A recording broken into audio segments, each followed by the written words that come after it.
Apollo 11 astronauts saw aliens on the moon, evidence published according to claims. Apollo 11 moon landing showed that aliens might be more than science fiction. There is a lot of various rumors, versions, theories about Apollo 11 mission.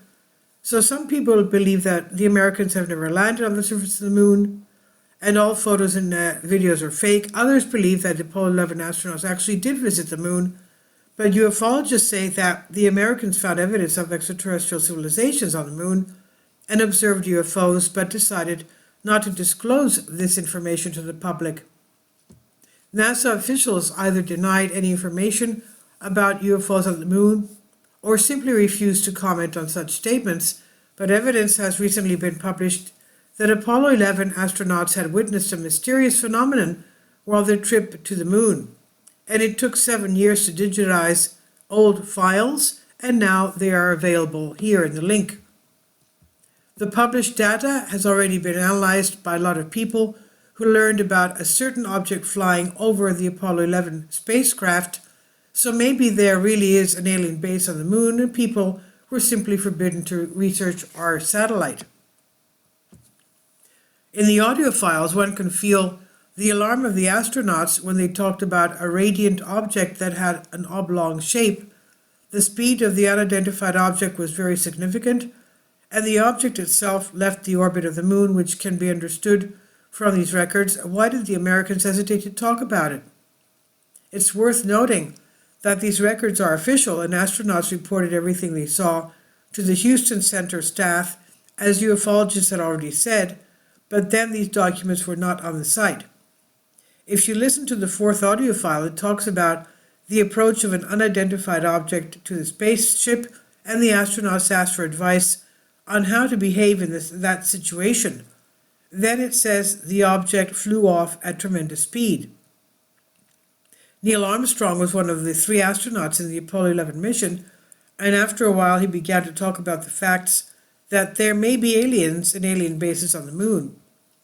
Why make such statements if he's already been on the moon? This sounds already strange, really strange.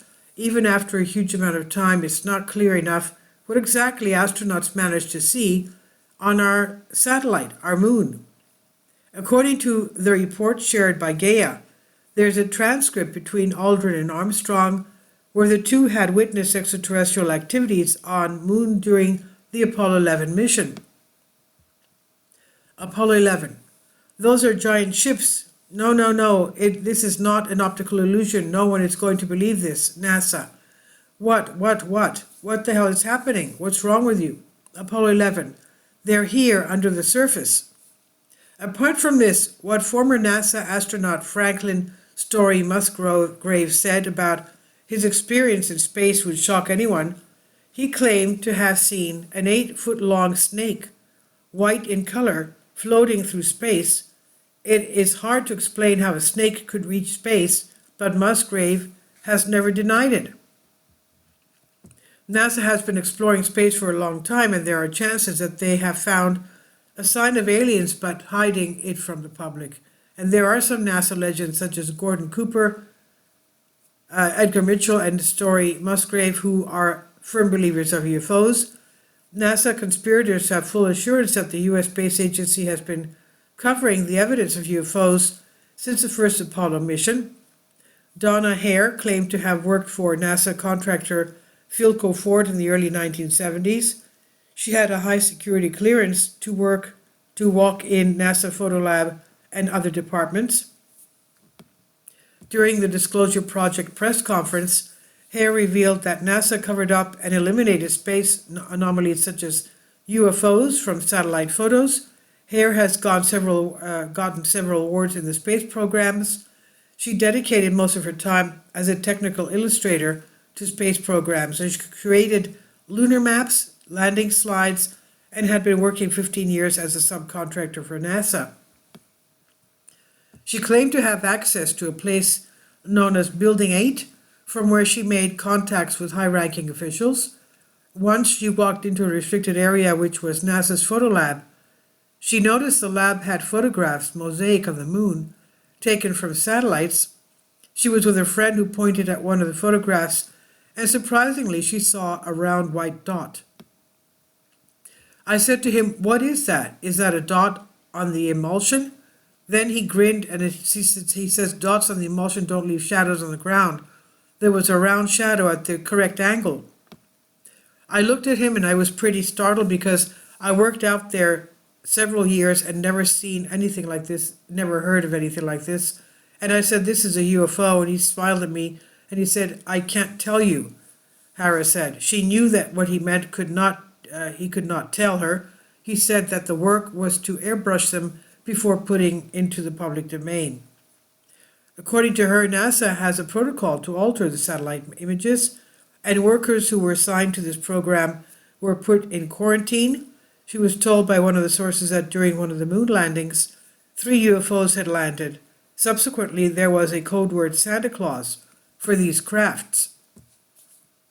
No one was allowed to talk about these in public, otherwise they would face serious consequences after retirement. She remembered that one person from that secret program told her that every astronaut had seen those crafts during their space missions. She had never seen that man again, but got his name, which was given to ufologist Dr. Stephen Greer, in the hope that he would find him. Former U.S. Air Force Sergeant Carl Wolf, who died in a bike accident in 2018, was another person who shared a similar story. He also had top secret clearance and worked at Langley Air Force Base in Virginia in the U.S. Carl worked as a precision electronics photographer repairer for NASA's Lunar Orbiter project. One day he was taken into a lab by another worker who showed him a photo of artificial buildings at the lunar base. His death remains a mystery, as many believe that it wasn't an accident. And this is on Collective Spark by Vicky Vermehausen Wise. Please leave your comments, and thank you for your support. Support my Patreon account. The daily posts are 5 videos daily, and they are totally different from what I have on my YouTube channel. Thank you so much for your support and that you find all my content so interesting. You'll find the Patreon account details in the description box below.